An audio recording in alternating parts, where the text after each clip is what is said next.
Russia's military buildup near the border of Ukraine continued this week, deepening global concern about Moscow's ultimate intentions as senior Russian officials and state media dial up their incendiary rhetoric. What seemed like a show of force to the new Biden administration has become, perhaps, something bigger. Videos posted on social media appear to show convoys of military vehicles arriving in the region from as far away as Siberia, according to an analysis by the open-source investigative group the Conflict Intelligence Team. Troops are massing just south of the Russian city of Voronezh, some 155 miles away from the border with Ukraine, far enough away that an immediate invasion seems unlikely, but close enough to set nerves on edge. The movement of troops from western and southern military districts far exceeds what would normally be expected for a standard exercise of the sort Russia has been carrying out of late. What is both puzzling and troubling about the buildup in Voronezh is its apparent offensive posture, said Kirill Mikhailov, a researcher with the Conflict Intelligence Team. The region borders government-controlled Ukraine, not the breakaway regions in Donetsk and Luhansk, where local proxies are dependent on Russian support. The military buildup has been accompanied by increased saber-rattling by Russian officials. On Thursday, senior Kremlin official Dmitry Kozak warned a major escalation in the conflict would mark the beginning of the end of Ukraine. At the same time, Russia, which has sought to paint Ukraine as an aggressor with warnings that Kiev is preparing to ethnically cleanse the Donbass of Russians, has flagged intervention.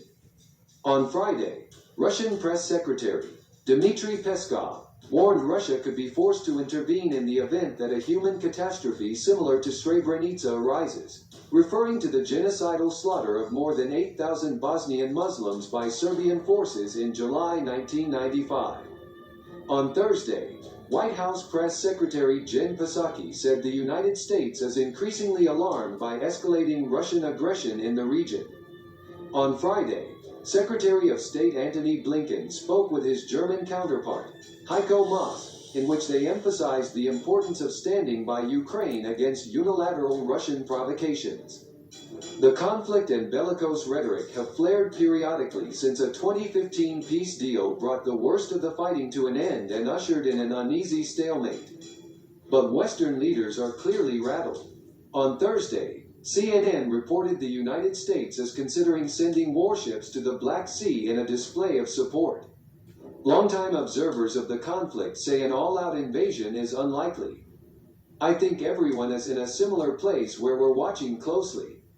I still think it's more signaling and demonstration, but obviously, no one is willing to exclude the fact that it could turn into something more serious, said Andrea Kendall Taylor, director of the Transatlantic Security Program at the Center for a New American Security, who previously served as Deputy National Intelligence Officer for Russia and Eurasia on the National Intelligence Council.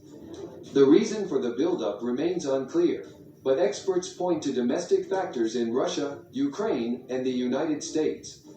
Russian President Vladimir Putin's approval ratings have continued to slump to an all-time low. The Kremlin is still grappling with the pandemic and, in January, saw mass street protests across the country in the wake of opposition leader Alexei Navalny's arrest, who went on a hunger strike last week to demand medical treatment as his health has deteriorated. There is a whole slew of increasingly confrontational steps coming out of the Kremlin, said Kendall Taylor, including the recent humiliation of the European Union's top diplomat Josep Borrell on his trip to Moscow and the decision to